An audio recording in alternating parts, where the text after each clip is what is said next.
ladies and gentlemen, from the four corners of the world to the four corners of this ring, let's get ready to rumble! Boxing store. Best store in Europe. Boxing gloves, boxing shoes, shorts, anything boxing. Just started up a Muay Thai line, mixed martial arts, MMA, anything combat-wise. They've got it all, so shop online or in store. Champs Boxing Store is your people. Good morning, good afternoon, good evening, whatever time you're watching or listening to this, and welcome to another episode of Behind the Bell, proudly sponsored by Champs Boxing Store. Now this week we're joined by Matt. Hi Matt, how you doing, mate? How's it going, Lee? You all right, mate?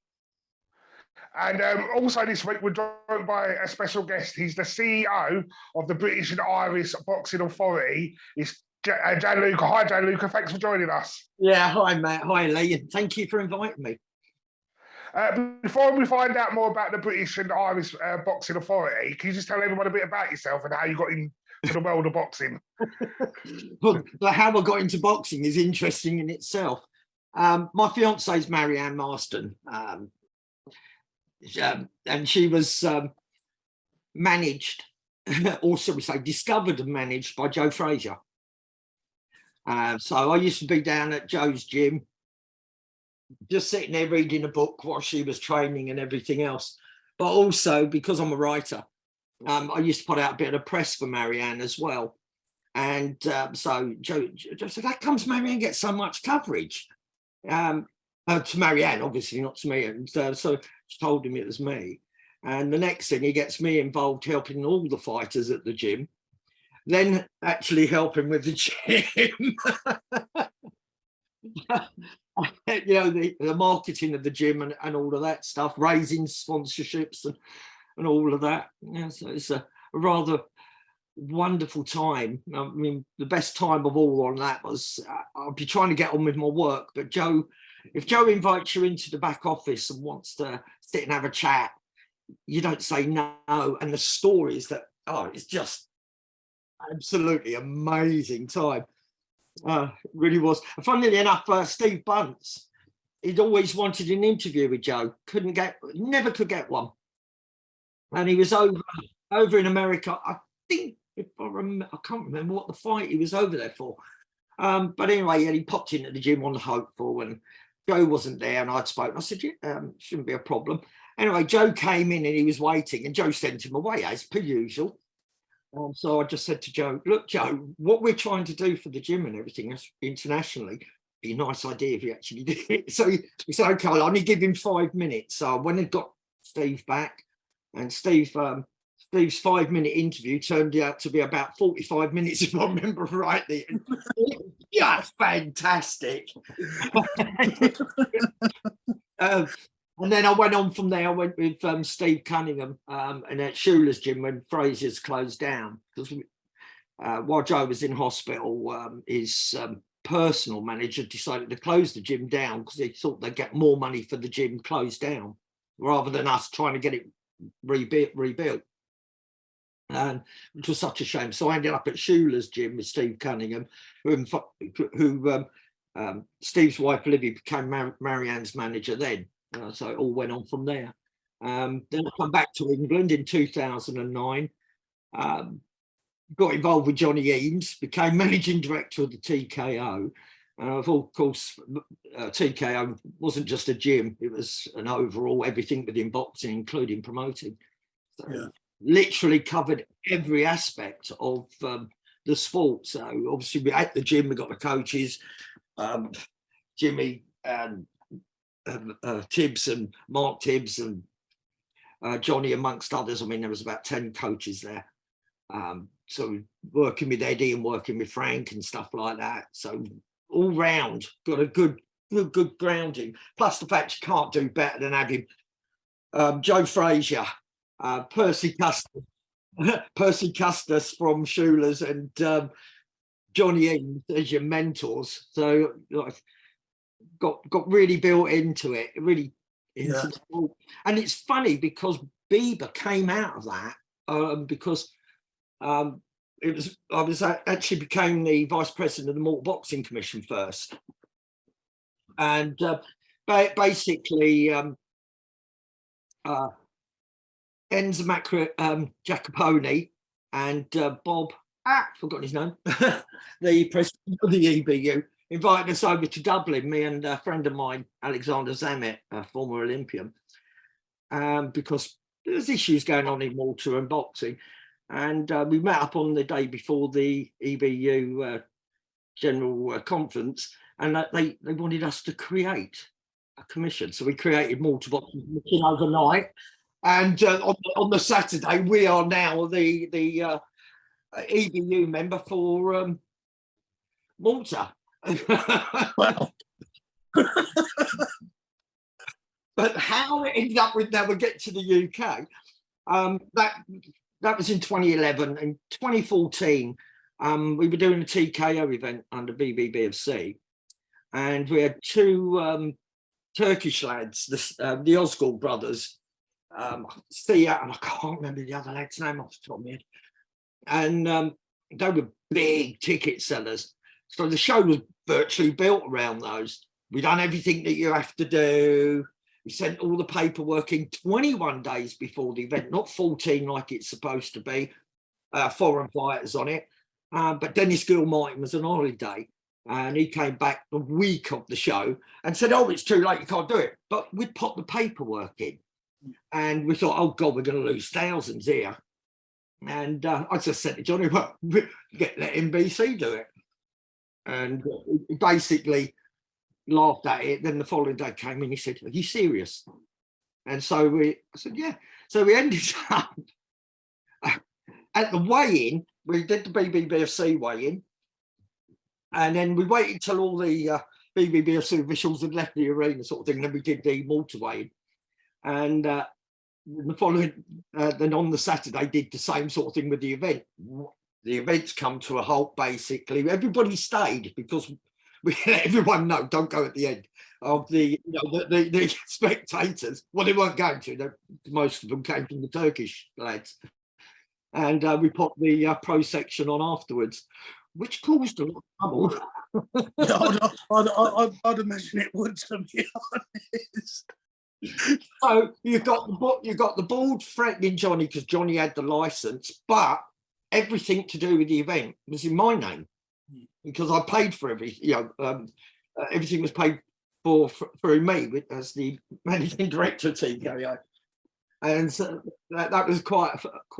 And next thing you know, a BBBSC promoter was getting a bit fed up with the board. We know what the board are like, obviously. There's so many boxers at the TKO. I mean, besides Jimmy's ones like Billy Joe Saunders and everything else, you had Kevin Mitchell there, Freddie Turner. It just was amazing. Tommy Martin, just a wonderful group of fighters, and so obviously we know what the board are like from being on the receiving end. And then suddenly I had one of the board promoters wanted to do an event, and he said, can we do it under you? So we did, and we did a few events over here in I think it was 2014 till 2016. But just after we'd started doing it, I got a phone call from Eddie Hearn, and we were chatting on things, and he said, look, if ever you decide to do a British one, let us know. That's 2014, remember. It took me 2 years to actually have the balls to do it, because I knew I'm not gonna pretend. I knew going up against the board was bad enough as us doing it as NBC, but to come out here as a British organisation, we knew it was going to cause problems. But things between 2014 and 2016 have got so bad with the board. And the way they were treating people, they'd taken away voters' rights. That was quite early on. They took away voters' rights, so they were making rules, not taking into consideration the health and safety of the boxers. It seemed to me, well, it felt to me, as the managing director of TKO, I'll stress this, not as on the NBC side, but as the managing director of TKO, that they were just about the money. They weren't about anything on helping the fighters or doing anything for the fighters. I was very unhappy at a lot of events. I mean, I'm not talking about TKO events, but other events where we had our fighters on, I was very unhappy. And so decided, right, we're going to do it. And we did it. And all hell broke loose. I can imagine. I can imagine. Like, I agree with what you're saying, Gianluca. I've worked a little bit with the BBOC. Only one show. Yes. And yeah, I've not looked back since. I've trained some where we've had our very own Archie Sharp. I've worked with. Right, yeah. I've worked with Archie. Yeah. Done a little bit of Mr. Cheeseman. And the things I see with the BBOC, I was like, oh, it's like that, is it? Mm. Like, I didn't realise until I was in on the night. Yeah. No, that's why I was interested to talk to you about BIBA. Mm. Like, seeing what happens. Like, I'm very interested. That's wonderful. I'd say the big difference between us, besides the fact that we're approachable, and is that our board is very much about health and safety. I mean, we've got Professor Michael Graham, we've got Bruce, we've got so many top specialists actually make up our board. We wanted it to be so that we were doing the best for the boxers. But I suppose the real difference between us is the board act like, if you've got a board license, you do what they say. You work for us. You cannot work for anyone else. That's not right. No. If you're paying a license fee to us, we work for you. Our job is to make everything right, for whether you're a coach, whether you're a boxer, whether you're a manager or a promoter. Our job's to assist you. Our job's to make life work. If there's things you don't know, we've got to do the training courses so that you can learn. And we do the APBC courses, Association Professional Boxing Commissions courses, referees, cutmen, tournament, full coaches courses. We do inspectors, supervisors, timekeepers as well. And, that's important, as well as obviously referee judges. And it's nice to see the board's actually started doing courses a little while back, because they're essential. They really are. It's like, with us, we've got this philosophy on like the courses. Everything starts with duty of care. So everybody knows what their responsibilities are, regardless of what they are in the sport. They need to know what their responsibilities are, and also to understand that the duty of care goes right across the board. We can go on about some events, BBBFC events, which we will do in a minute, because of when I get onto the health and safety stuff further, where it's just quite simple. If they've been trained, they would know what to have done to prevent that fighter getting injured. And I'm not talking about the referee, although I am, because in one of the cases, the referee, I think, was absolutely atrocious in allowing the fight to continue past round 3. In the particular one, that's Nick Blackwell against Chris Eubank Jr. 100%. Now, we all see what happened on that. Chris Eubank Senior's was telling Chris Eubank Jr. by about round 7, stop going for the head. Yeah, go to the body. Yeah, he was. Yeah. He's done that for a reason, and he didn't want anything to go wrong. Now, the point is, the cornerman, you know this better than anyone, the cornerman is the closest. They get to see it all. If you've got a broken nose, basically that was right at the beginning there, his nose ain't right, you pull him out. You don't leave it, because that wasn't a bleed on the brain. That wasn't a bleed on the brain injury like the other things in 2016. That was a cranial being pierced by bones, from what I've ascertained, and stuff like that. And that right on that there, Nick Blackwell, who was responsible for all of that? The cornerman, the referee, the supervisor, the inspector in the corner.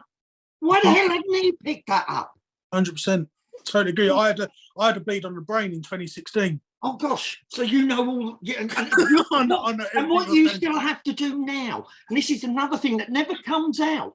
When a bleed on the brain, it's not then when you're better afterwards. No. I mean, the person that leads our courses, our Cutsman and Cornerman courses, actually has had a bleed on the brain himself. So the lovely thing about that is he's had the experience, but he also knows what the after effects are. Oh yeah. So now I just suffer with migraines, Gianluca, really. Yeah, I can believe I it. suffer with really bad. I've got other hospital things going on, which they're not sure if they're all connected. But yeah, like what you're saying, especially with the Nick Blackwell situation. I follow Nick on Instagram, and that man's totally different. Is he? That man's totally different to what we see the Nick Blackwell that night. He's like, in my opinion, he's like half of the man, bless him. Oh, like he's slurry. He has a little bit of a train now and again, but he's very slurry. Like you can tell he's still thinking about the past. He's not letting go. Like and that's what people don't see. Like you say, when people don't see that side of it. You think if he's had a bleed on the brain, he'll make it and make a recovery. No, you don't. You don't make that recovery. You're still living in the past. It's not, I was stupid enough to have a white collar fight in November. Yeah, I won, but that's not the point. But yeah, like people don't see that the health and safety, the actual health and safety side of boxing. Even in the amateurs through to the pros. I don't really count white collar because that's down to your own will. Yeah. Like, but the amateurs, they don't see the health and safety into it. They just think, oh yeah, they've had a fight, they've been in a bit of bother, they'll be all right. Yeah. It's not.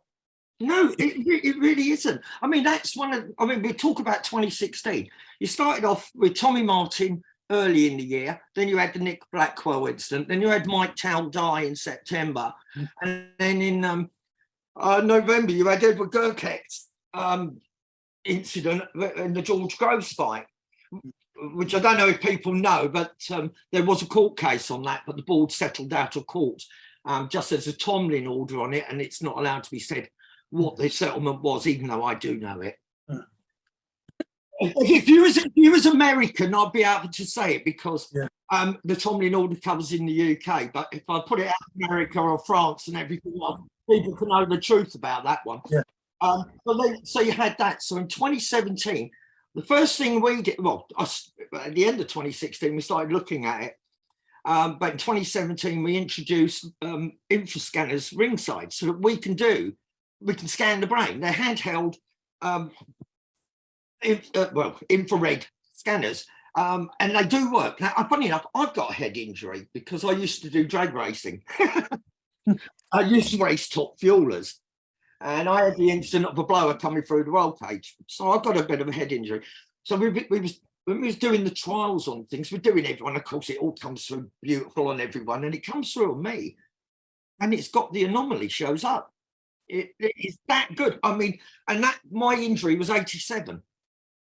You know, so it was a good time ago. So it's well healed sort of thing and everything else. Yeah, it still does show things like that up.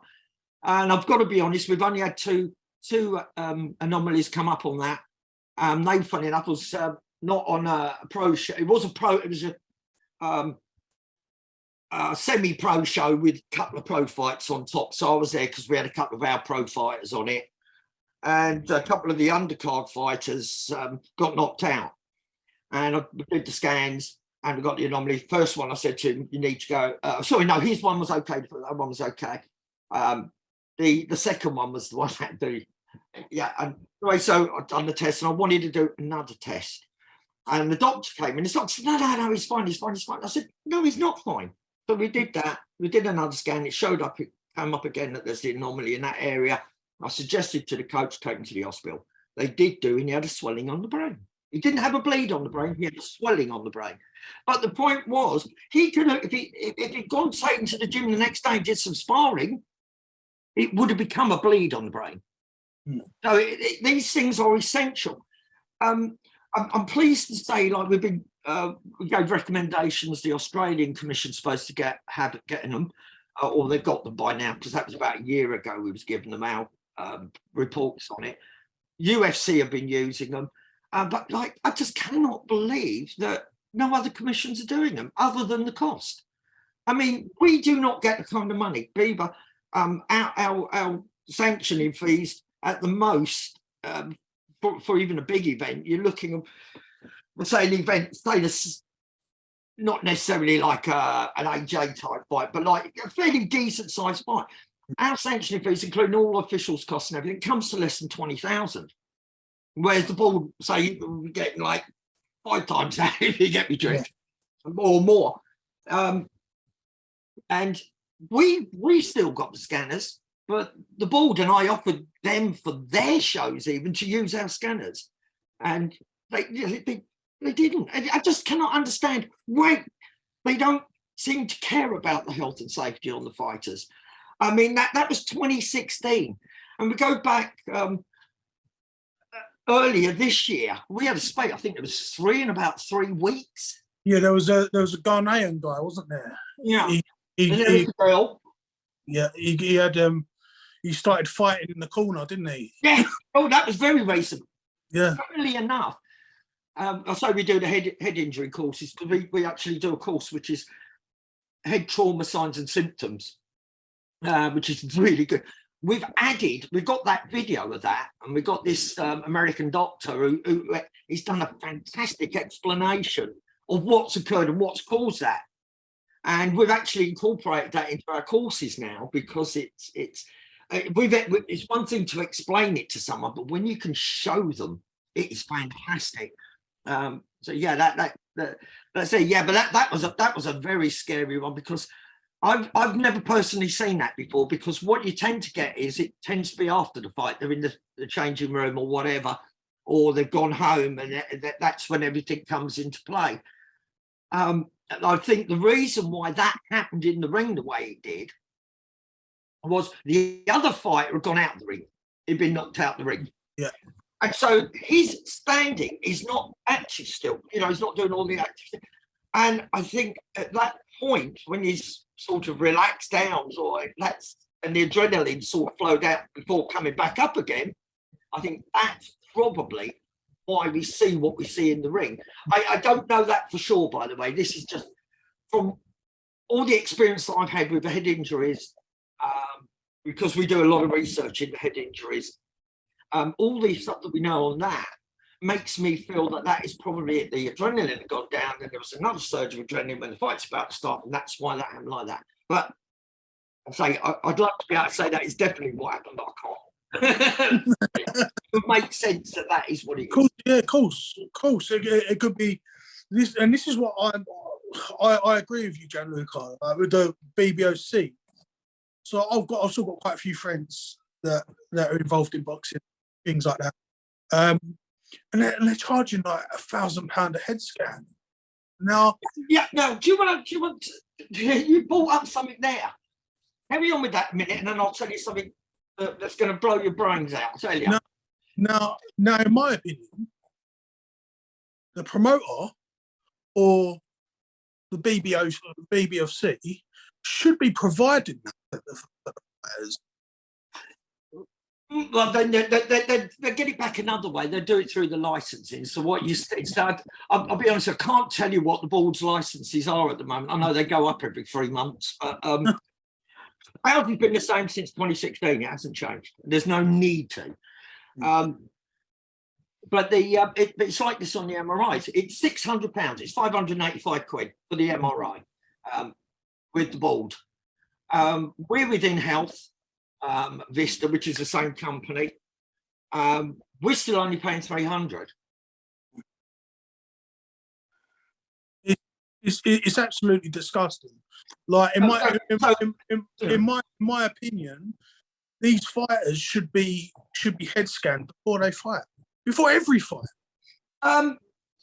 Reality, that would not necessarily work. I mean, when you've got people that are doing 12-round fights, there's one thing you want to do. Have a look back over history on bleed on brains and things like that. Every single one that goes back, well, all of the 2016 ones, or anyway, they tend to be 10 or 12 round fights. They tend to be championship fights, and they tend to be where fighters have been cutting weight heavily as well. So you've got to take all these considerations in. I haven't, I'm sure there are some where there's been bleeds on the brain, where there haven't been championship fights. But I've got to be honest, every single one that I've got on file is 10 or a 12 round fight. And when I've looked into a little bit into the background, you know, there's been a lot of weight cutting comes into it, which will come under health and safety again. They shouldn't be allowed that weight like that.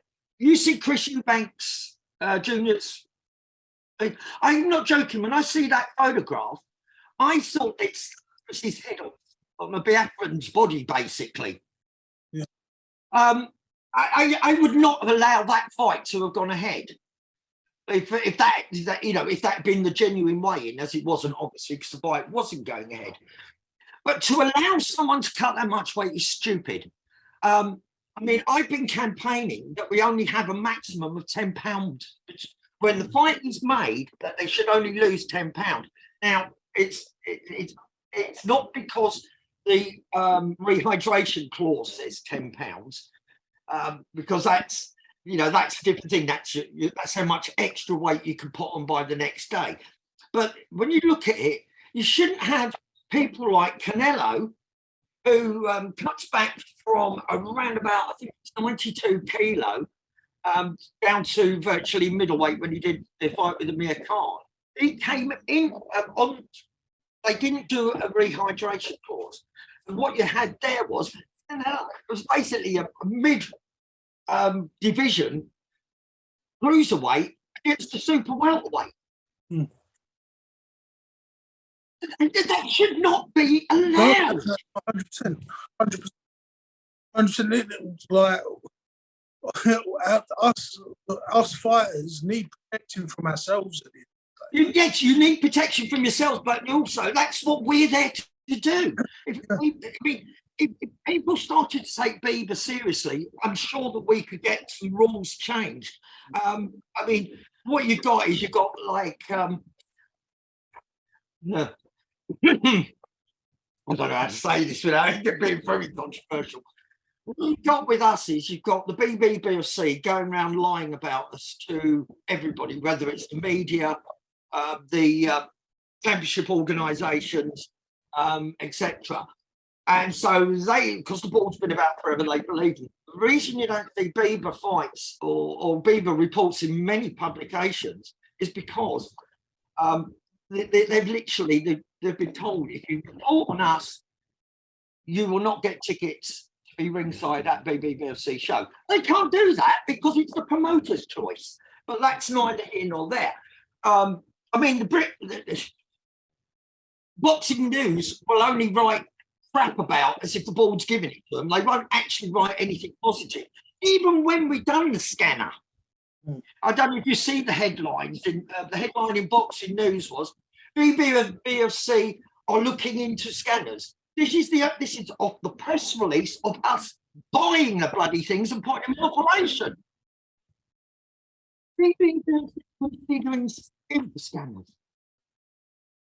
It's crazy. I mean, they wrote to the IBF. Right? We got Lee McAllister, Nathan Di Castro, Tassif Khan, and I can't remember who the other fight was. We got ranked with the IBF, and so they are. They're on the rankings. Next thing you know, I get an email. Sorry, a phone call from the IBF rankings manager, chairman, and he says to me, "We've got a letter from, got an email from the board saying that your fight is ain't medicaled." So I was, sorry. I said, "Look, email me." I said, "What's the name? Somebody name's fighters. Email me, and I'll email you back their not just their current medicals, but their historic medicals by return." And I've actually got this. He sends it in, and he only left the bloody email on that was from Robert Smith. So I've got that on file. So if the board want to try and make some crap out of this, I've got it all on file. So don't try it. So sending back passives and Nathan straight away, because I am considering in the southern area, central and southern area. But the Scottish ones, the medicals are held by our CMO in Scotland. So I got the, I had to send those the following day. But we sent them in, and our fighters stuck remained ranked.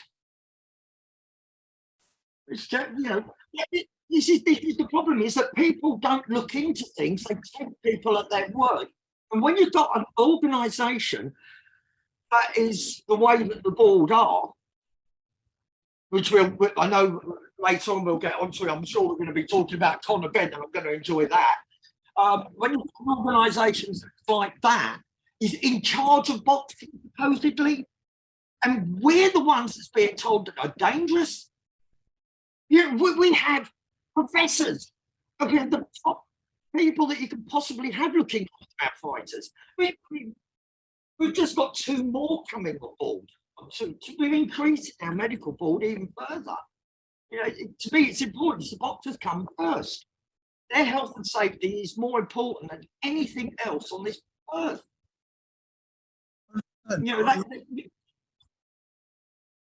Do you think the board are scared of the competition, or do you think it's just about control, really? Well, it's all in the name, isn't it? It's British Boxing Board of Control. What a lot of people don't realise, by the way, the British Boxing Board of Control as we know it today isn't the one that was set up in 1929.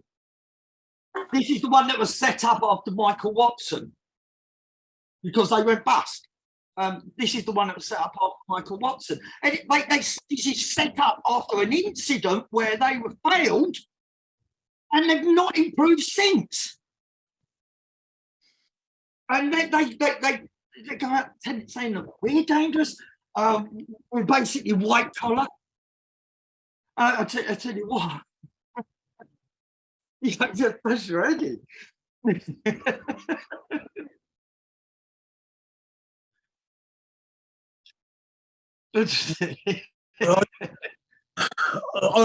just think with what you're doing, Gianluca, is what a boxing across the board should be doing. They should be taking care of their fighters. They should be taking care of us in general. Yeah, and not just while they're fighting either. Oh, away from it. Yeah. This is the problem. You've got the fighters when they come to the end of their career. Look what happens to the majority of your top sports stars, regardless of the sport. Quite often it's a bit of sniff or drink seriously on the drinking or whatever, but mental health is a very important part of it as well. I mean, that's why we have top guys in that field as well within us, because we can help them. But we also retrain the fighters when they retire to either be referees or judges or coaches, whatever, so they can stay involved, but like actively involved. I mean, I want as many ex-boxers involved with BIBA as possible, because whether it's on the official side or whether it's coaching, because it's important for their mental health, plus their experience and knowledge. It can only benefit people. It should be being passed on, not wasted. To be honest, Jan, I'm feeling that at the moment. Like I've stopped coaching because of whatever's going on. But I'm looking for different routes now. I'm looking maybe the Cutman route. Well, come with us and we'll go on one of our courses. And I'm absolutely serious. Yeah, I can wrap hands already. That's good. I know how to do that. But yeah, it's just more of the Cutman stuff. I'll still want to be in it. The only thing I've got in boxing now is this podcast. Yeah. Well, it's another good way. I actually think it's another good route. I mean, if people don't want to actually be on the active side with the officials and that, being involved on this side is good as well. I think it's right that everyone should know the ins and outs of boxing, like me and yourself do, Gianluca. Mm. What you're saying is what I've been keeping quiet about. Yeah, yeah. Well, you probably did the right thing if you want. I mean, I've had 22 coming up to 22 years of hell. But that's the funny thing, because me and Matt have only been working together 2 months, and it's changing my eyes to see what the boxing world is really like. Because on the outside, it looks glamorous, it looks like there's loads of money in that, and you don't actually realise, like, you're bringing up so much health and safety and stuff, of what actual fighters put themselves through for people's entertainment, and the danger that people put themselves into just so we could have a good Saturday night or something like that as a fan.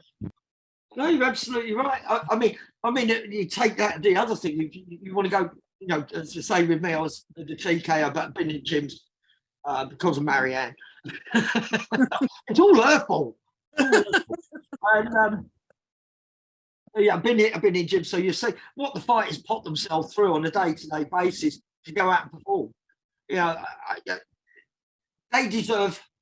Well, they deserve proper money for what they do. It's a shame that it doesn't work out that way. You've got a handful of people who earn big money, and you got everything else. It's like I wish that people would stop thinking that the heavyweights is the it's the Formula One of boxing, because it's some of the worst boxing. It should be about the fighters, the best fighters. The better they are, the real way to go. That's when they're earning. You know, they get to make the serious money, and it should be from what they achieve, not just because they're fighting in a heavyweight division. Obviously, I'm a little bit biased because of Archie, but I love the super featherweights at the moment.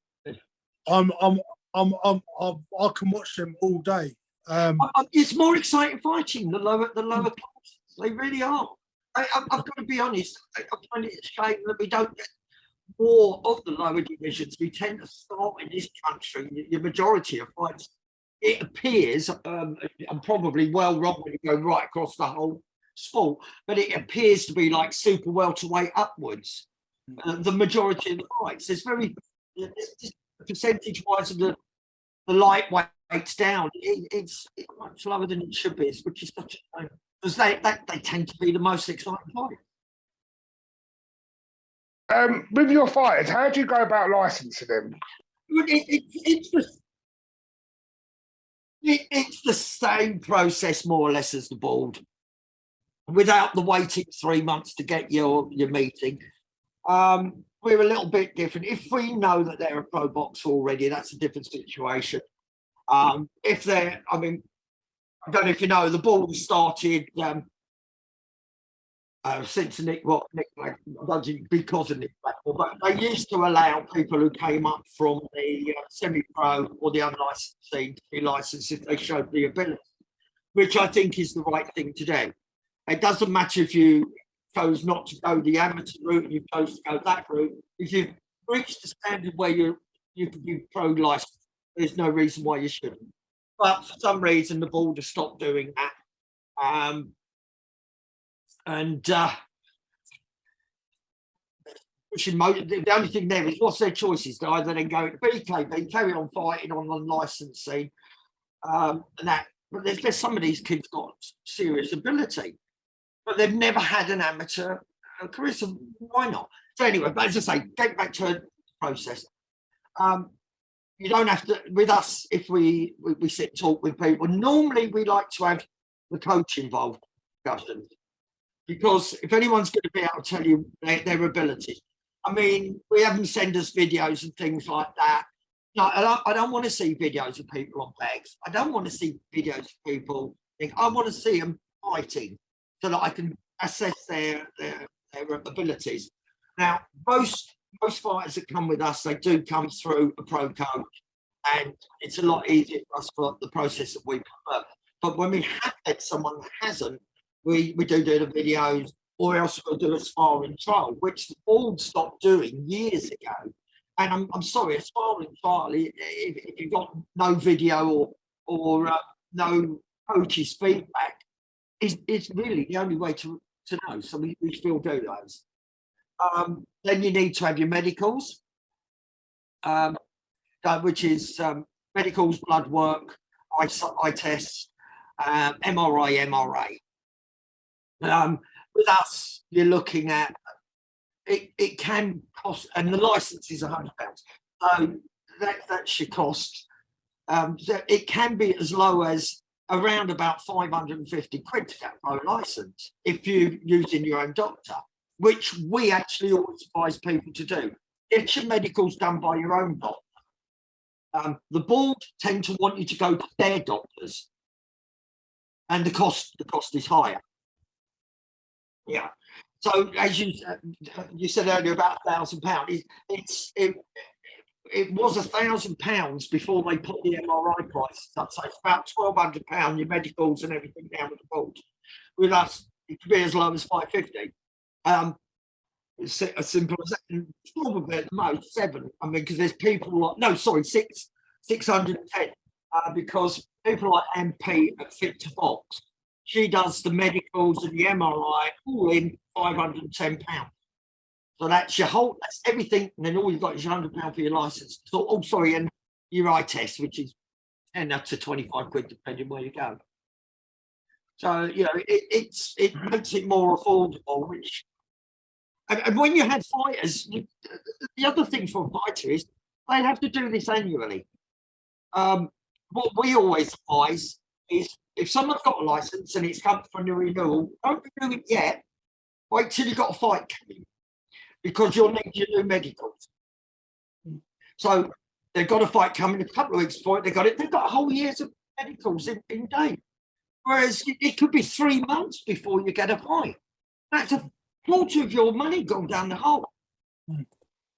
But it's funny enough, talking on those things. We had lockdown. We spoke with our insurers and our medical people, and basically we suspended everybody's license medicals for the whole period, except for the fighters that all on the behind the closed door shows that we did. We actually did those. There was no money to be made in it, but the fighters still got paid. They got to do. In their cases, they'd got up to when they were fighting, and so they had that period for free. But we did that. Whereas everybody's licenses run out. When you come over that 2020-21 period, basically most people had to go get their medicals done before they could even consider fighting again. Whereas when people came with us, they were able to come back and fight because we reissued the licenses, and they came from that date, which I think is the right thing to do. Yeah, of course. Yeah, makes you right. It's about the fighters. It's not about us making money. No, I'll make you right. I'll make you right. I don't know. I didn't really talk to boys about in lockdown and that. But that's the right thing to do. Like I liked what you're doing, Jamie. I really do. I really do, and I hope others, not mentioning no names, take a leaf out of your book for the health and safety and what you're doing, and what you're doing for your guys. I'd tilt my hat to you. Well, that's one of the things. Is I'll put it quite simply. As I say, Marianne, when Marianne jumps in that ring, I want everything to be about her being safe. It's boxing, it's not safe, but I mean, as safe as it can be. I feel that way because that's my other half in the ring. Yeah. And I'm sure everybody else feels the same about their other halves in the ring. If they're fighting BIBA, they've got me acting in that way, and they've got all of our officials who are all just the same sort of mindset as me. They are all about the fighters as well.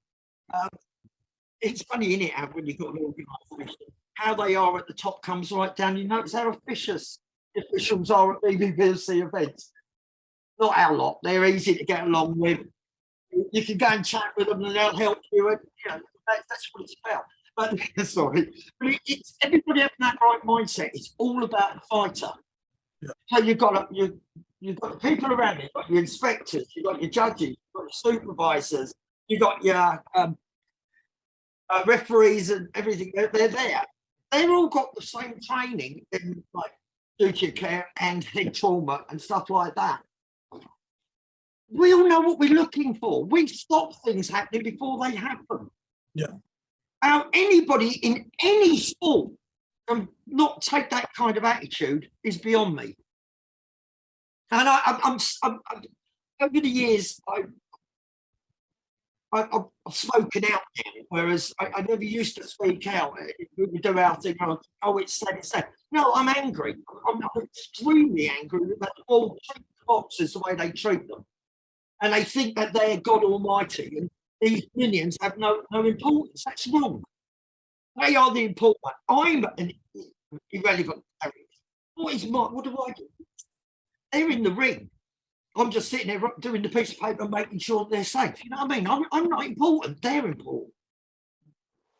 All this sort of backlash you get from the media and stuff like that, because you put it like it's such, not a simple thing, because it's obviously hard, but you've got such a caring nature now. Why do you continue? Because it'd be really easy just to walk away from it, wouldn't it? I'm going to tell you now. This is actually true. I nearly walked away in February this year. I spoke to our main promoters and everybody else, and I said, look, I just can't continue doing this.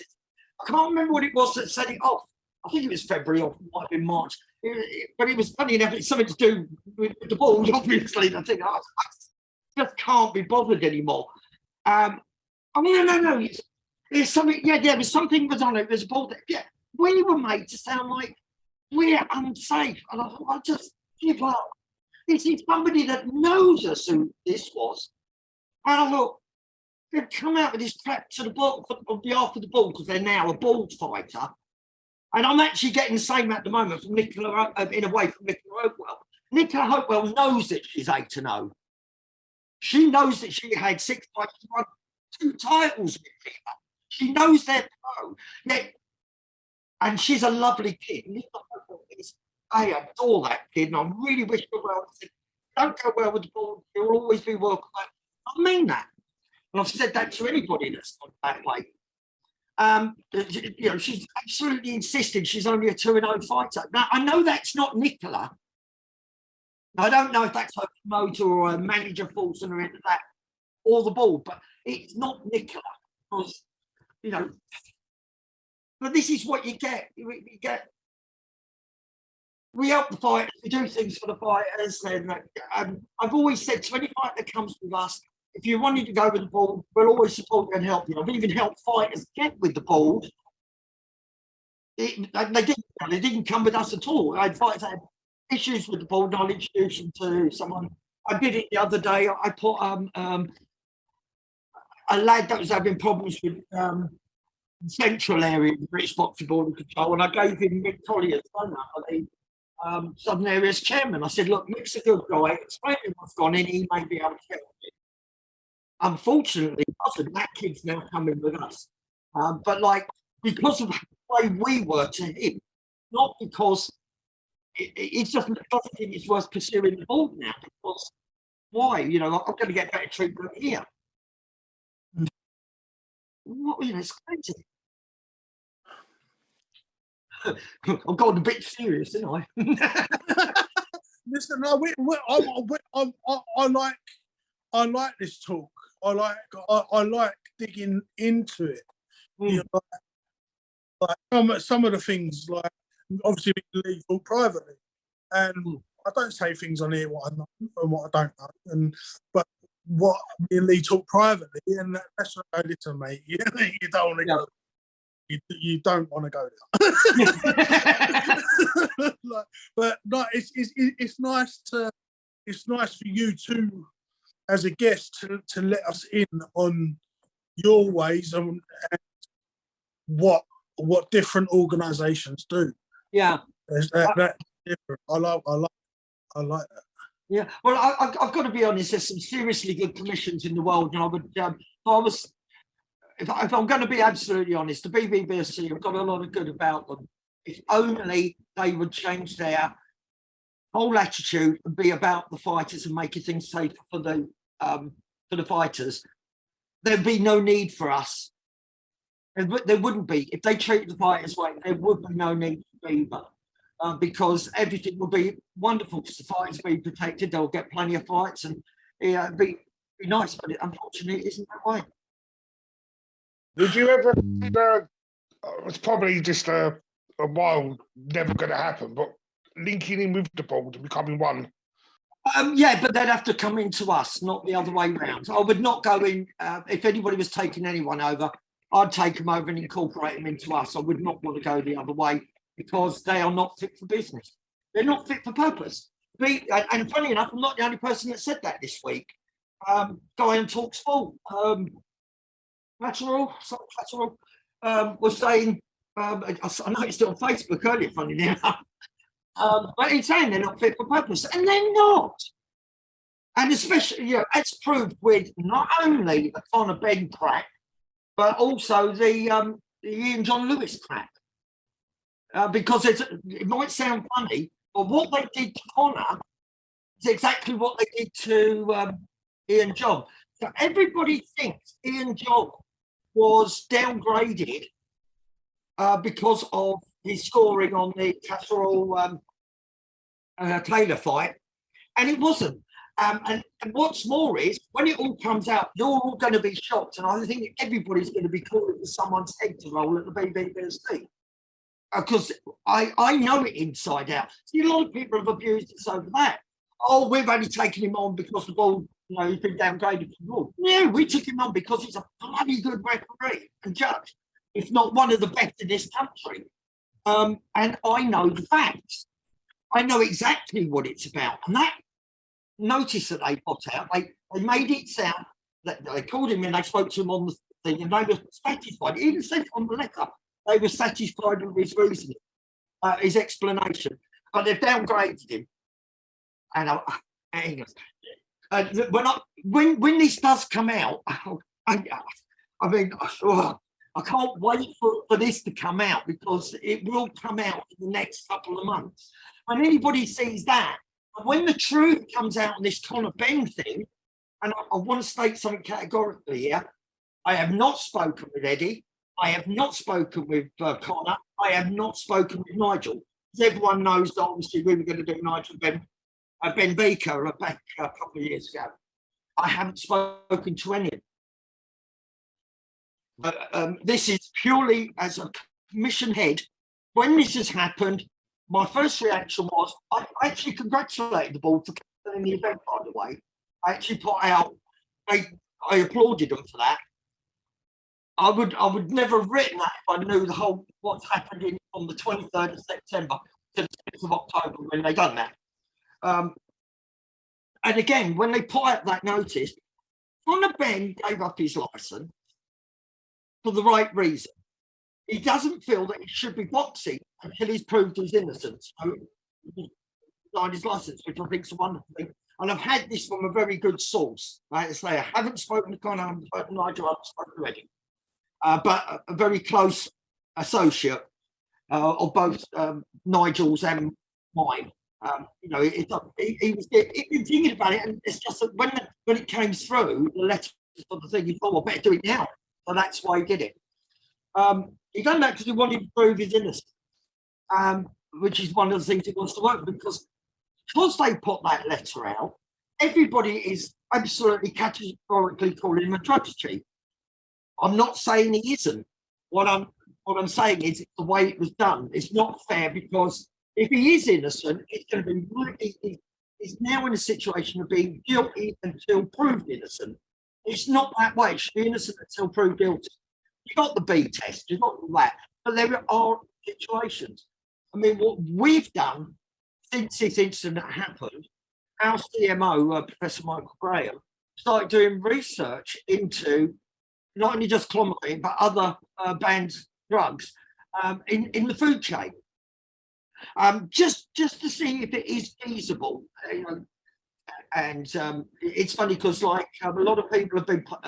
Ben Doughty posted up something from the coach for one of the Olympic guys that got busted on the same thing at that time, and he was saying, like, you need to have 70 eggs, like to be able to get any kind of level. That's actually not true. Clomiphene, if it's in an egg, will produce between 82 and 266 pg/ml. And by the way, the WADA maximum that you're allowed to have of clomiphene in when you have a drug test is just 5. So I've just given you figures of 82 and 266. So it'd be well and truly over the 5, and that's 2 eggs. Now, also we looked into how long it stays into the system and all this and that to produce a trace, which we've been told is 0.2 pgml. For that trace, that literally could come from anything. Now, clomiphene or variants of that kind of drug are used for fertility boosting widely in agricultural fields, chicken, ducks, turkeys, sheep, cows, pigs. So it's quite feasible. Now, one of the other things is it's not authorised for use for fertilisation boosting in animals in the UK if they're going into the food chain. That's actually not allowed. But it's widely in use quite a lot around the world, including Europe. Now, go back, I can't remember when it was, it might have been a couple of years ago even. Remember the shepherd's pies with horse meat in it? Yeah. Yeah, right. So, hang on a minute, they've been doing that for a long, long time and no one have picked up on it. How do we know they're not using meat coming from a fertility boosted situation with clomiphene? We don't. This is the problem. And so to make an automatic accusation, I mean, everyone's saying he's a drug cheat. Trace point is 0.2. I told you what the levels are from just eggs. Now, the reason with the UKDA test as well, it wouldn't have even shown because their their maximum allowed in the system is 0.5. So if it's only 0.2, why was it ever reported in the first place? BARDA do not have a minimum. A maximum or a minimum. So any reading is reported by BARDA. Which it could be 0.01 and it still counts as a trace reading. It still counts as a trace. Oh, just been handed a note. Oh, yeah, I forgot to say in whey-based protein powders also include the clomiphene. Yeah, Marianne's a nutritionist and she also reads it. Thank you for that information, Marianne. They said hi to you, Marianne. There's so many ways. There's so many ways this could have happened. And if it is 0.2, the trace reading, I'd love to get hold of the VAR thing. I have written to them and they haven't said it because we're not involved in the case or anything else. Or they might do now, said this to you. If it does read as 0.2, then everybody owes kind of an apology because that is absolutely zero. That helps explain why it may have not shown on the UK test, because that's what, again, as a casual fan, that's what people are not understanding. Why has it failed on one but not on the other? Yeah, but let's say the minimum. Instead, it makes perfect sense why it wouldn't have shown on one test but did on the other. Yeah. So it makes me more. I don't know he's fighting a court case and all that stuff, but do you think the way the situation's been handled by everyone, it's been terrible, has hung him out to dry in a way because of he's getting all the flack, but then the casual fan who doesn't understand the world of boxing at all, it looks like he's failed a test, he's saying nothing, he's given up his license. The fight was postponed in the last week, but it's coming out, the trace has come out before that. So as a general dog's body fan, it looks really bad. It is really bad, the way the whole thing's been done. Bearing in mind is the board knew from the 23rd of September about the VARDA trace reading. Now, they obviously decided, and I'm going to turn around, I'm going to be absolutely upfront to everybody. If I got a VARDA trace reading of 0.2 and then there's a minimum of WADA, I would allow that fight to go ahead. I wouldn't think so. There may be a reason why the board's done it. I'm actually giving the board a way out here. Which, right, 23rd of September, they knew of that. Now, you've got to bear in mind is that there was all the stuff coming out of the Daily Mail that Chris Eubank Senior didn't want his son to do the fight. Yeah, well, none of us knew what that was about necessarily because he wasn't clear. Seeing Chris on the cut and weight thing, I understand now. That was almost certainly about that. But I wondered if because bearing in mind is they would have been informed as well. I'm wondering if that's why the board acted when it came out in the Daily Mail. You know, and they said, oh, we'll have to do something now. Do you think the promoters had a responsibility back in September to maybe just let people know that there's something going on and we're going to postpone the fight? Or do you think they needed just to wait to the boards? I've got to be honest. The promoters should just be focusing on making the show go ahead. So it would have been the responsibility of the board to have kept him involved day to day. I would like to think that most promoters, and I don't know Eddie as well as I know his dad, but I think in Barry's case, he probably would have sat down and gone through everything before making a decision to proceed anyway. I don't, and I think he would have looked at all angles. He wouldn't have done something in a rush or whatever. He look at all angles, because at the end of that, that's cost them millions. You know what nobody actually realises here. That's cost Matchroom millions, let alone the fighters, their purses. That happening in that way, out of their control, without proper consultation or facts being given in reality. I don't know, maybe they were talking before, but the way Eddie was shocked that it didn't go ahead. I know Wasserman's still believed it was going ahead, even after, you know. I think I'm just giving my opinion as an outsider looking in. I think what didn't help the situation was on the Wednesday night, how Wasserman and Matchroom were saying, well, we'll just go look at another sanctioning body or we'll go to the lawyers. Yeah, and that's why I got in. That's why I got in. We were not talking to, I've not spoken to Wasserman's, I've not spoken with Eddie. I have written to Eddie since, but I hadn't talked to them prior to when that fight was due to happen. It was the week after. I wrote to him because I felt it was right to do so. Well, I just said, what my point was, what I'm saying. So that happened on the Wednesday night, and then on the Thursday, it was like, oh no, the board had made a great decision, it needed to be called off. And I think that's what people are not understanding.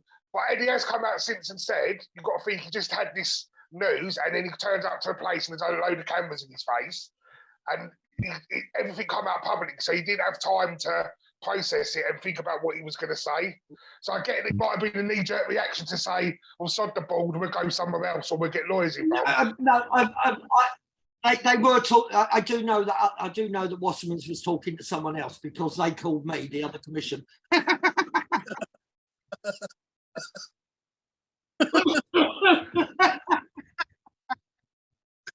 To help the credibility sometimes of the promoters, because it seemed like they'd done a U-turn in 12 hours.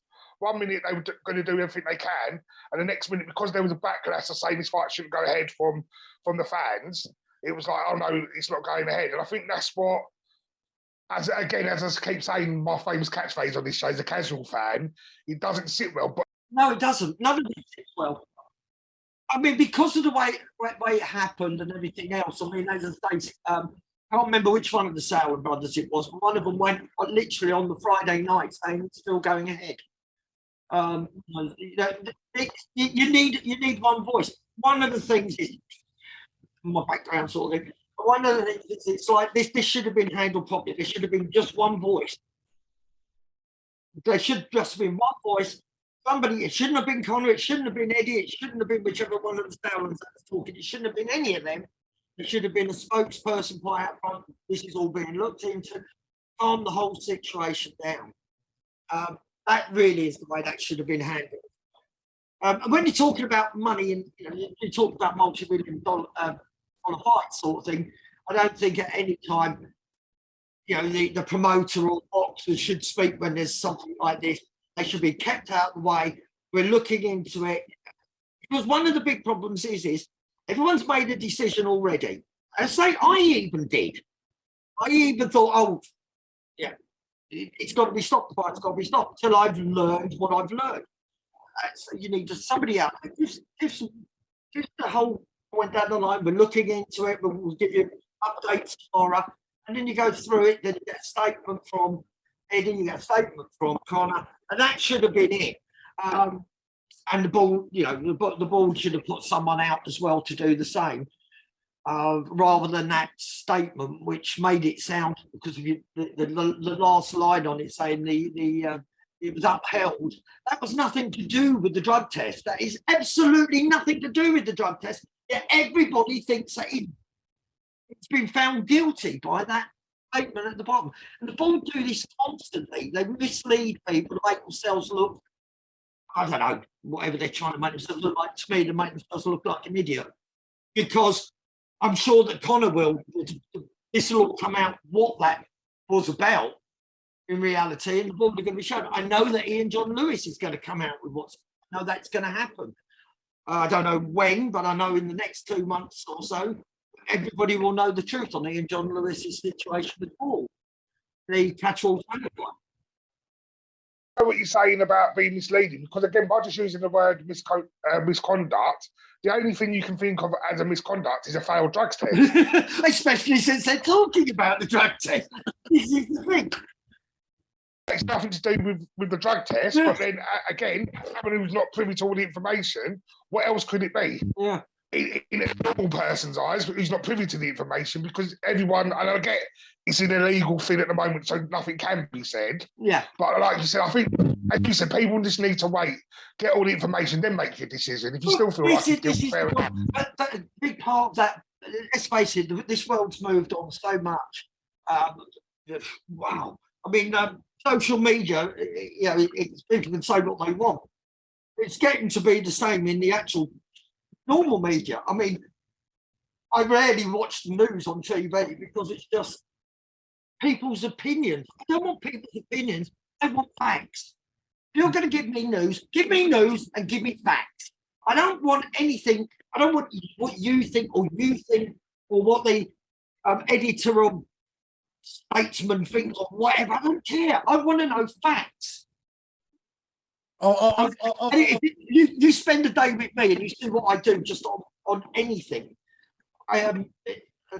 Nothing's done on chance. Everything is done properly. I research heavily. Everything, I want the facts. I'm not just going to, it has to be facts. I won't put anything in writing unless it's a fact. Because there's just too much of people's opinions, people giving that.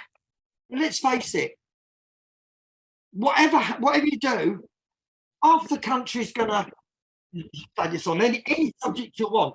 Half the people will support you, half the people think you're an arsehole.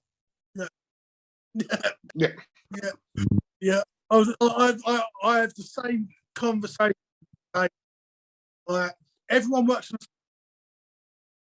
They assume things instead of actually sitting back and go, oh, hold on a minute, actually look into this and know what we're talking about and know what we know and then talk about it. Yeah. I think I said it to you a couple of weeks ago, Lee. Like, and I blame the social media side of things. I blame the social media. It's so easy. Yeah.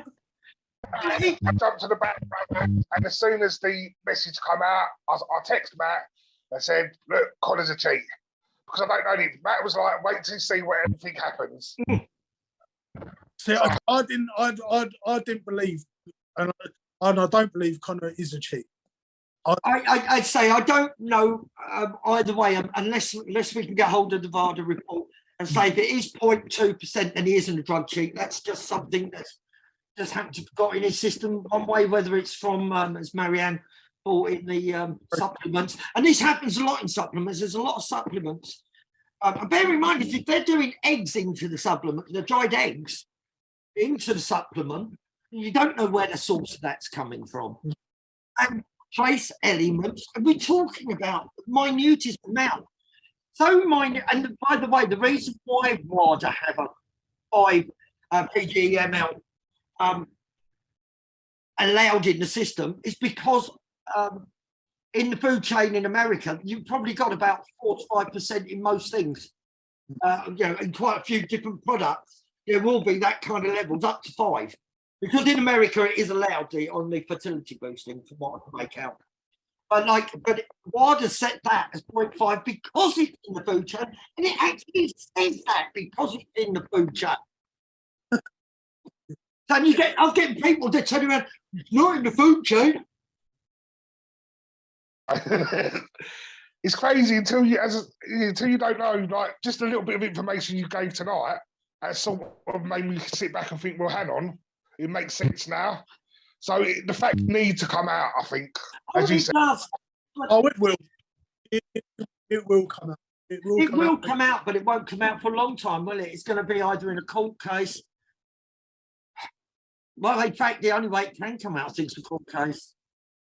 I mean, if he ends up that the board clear him and do it all behind doors, sort of thing, everyone's going to think the board is cheating. The board can't win now. They've got to see this through. One way or the other, they've got to clear him and stand up and say we were wrong, or they've got to, and they've also got to apologise for that statement they put out, because that was deliberate, that was malicious, that was to destroy someone's career. The same as what they did with John Lewis. That was to destroy John Lewis' reputation as a referee. That is the most disgusting, low-life thing that someone can do. Ruin someone's reputation wrongly. You know? Yeah, and I hope they do get punished for both of those things. If Connor's innocent, I hope they get punished for that. And I hope they get punished for what they did to Ian. And I really mean that. I think the whole board should step down now, because when this comes out, somebody's head's rolling. Yeah. So what's next for BIBA then, Gianluca?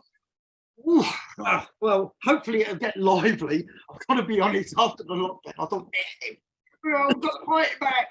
Of course, then what we've had is the Ukraine war, we've had cost of living crisis, not that many events as I would have liked. Hopefully great. I mean, we've got in talks with a couple of new promoters at the moment. And what up to now with BIBA, I've got to be honest, I love our promoters. I love all the work they do. They're absolutely fantastic people like Lee McAllister, Chris Boyle, Carl Gallagher, so on and so on. Sorry if I didn't mention names, guys, but all the promoters, they put so much time and effort in, but they are small shows. I mean, Ben Beaker would have been our first big arena show. And that didn't go ahead, unfortunately. Again, look at the media campaign against that. You know, that was crazy. And if you look on that, what did they do when we did the press conference? There's going to be brain scanners at Nigel Ben's fight. They're making it sound like we're that scared that we're going to do them. That it's what we do. But so we're actually talking, and I'm really hopeful. I'd love to turn around and say is next year you're going to be seeing 4 or 5 arena-sized shows that will to the same standard as Eddie, same standard or better than Eddie and Freddy's. If we pull this off, they will be. But unfortunately, I've just got. I can't say anything to say it's going to be that way until it happens. Till that actually happens. But that's what we do need. We need someone with the clout, and this guy, this particular promoter. He's sponsored in Formula One. He's sponsored Super Bikes.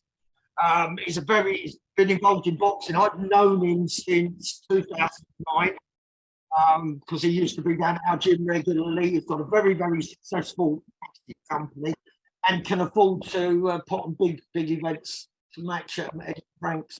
And if we start getting those out on BIBA, I think we'll start seeing a change. Otherwise, it keep growing. It will keep growing. I mean, we've got WBO Intercontinental Champion, hopefully a WBO World Champion very soon. We've got a couple of WBO title fights coming up. Unfortunately for our fighters, but unfortunately not one of them in the UK. Which is disappointing. We definitely would have bought tickets. So, You'd be invited. Come down and film. Come down. Before we go, just one last question, and it's just a bit of a silly one, really. But if you were stranded on a desert island for the rest of your life with 3 other boxers, who would they be? Oh, Steve Cunningham, without a doubt. Oh, I've got to call Marianne. Marianne, baby Tyson's name. I can't. Jamal. Oh, baby Tyson. Jamal. Yeah, Jamal Davies. Thank you, darling. Jamal. Oh, this is a cracking fight. I love this kid today. Worked with him when I was at Schuler's. I mean, he's a little darling. And the other one, it'd have to be Marianne, otherwise I'll be in trouble. Thank you so much for your time tonight. I would love you to come back on in the new year. Well, if ever you want And, me, just drop me a line. Just give me a call. So that's the opinions of Gianluca and BIBA. Quite a good organisation, eh? Yeah, mate. Do you know what I really like? I really like what they're doing for the health and safety of the fighters. While they're fighting and while they're retired, I think that's a great thing. That's a great thing that they're doing. I wish BIBA all the best. Hopefully, work with them in the future. It opens your eyes to a lot of things. A lot of things for a person on the other side of I'm just a coach and a fighter. So it was nice to hear what goes on behind that. Do you know what I mean? So yeah, no, very, very good. Thank you to Gianluca. Yeah, no, I agree. And I think on my side of things as a fan, it opened my eyes a bit more to what we do sort of preach about on this show, that you've got your sports side of boxing, but you've also got your business side of boxing. You can see where both sort of come into play when running an authority or a commission or something. Yeah, no, 100%. Well, please, we'd love to hear your guys' views, so please get in contact with us on our socials. We apologise for no show last week, but Matt wasn't well, and I feel like I can't ride solo on this project, so I'm glad you're feeling better, Matt. Thank you, mate. Yeah. And it's good to see you again, and we'll see you next week. Thank you very much, guys. Cheers. See you later on. Now, ladies and gentlemen, from the four corners of the world to the four corners of this ring, let's get ready to rumble! Boxing store. Best store in Europe. Boxing gloves, boxing shoes, shorts, anything boxing. Just started up a Muay Thai line, mixed martial arts, MMA, anything combat-wise. They've got it all, so shop online or in store. Champs Boxing Store is your people.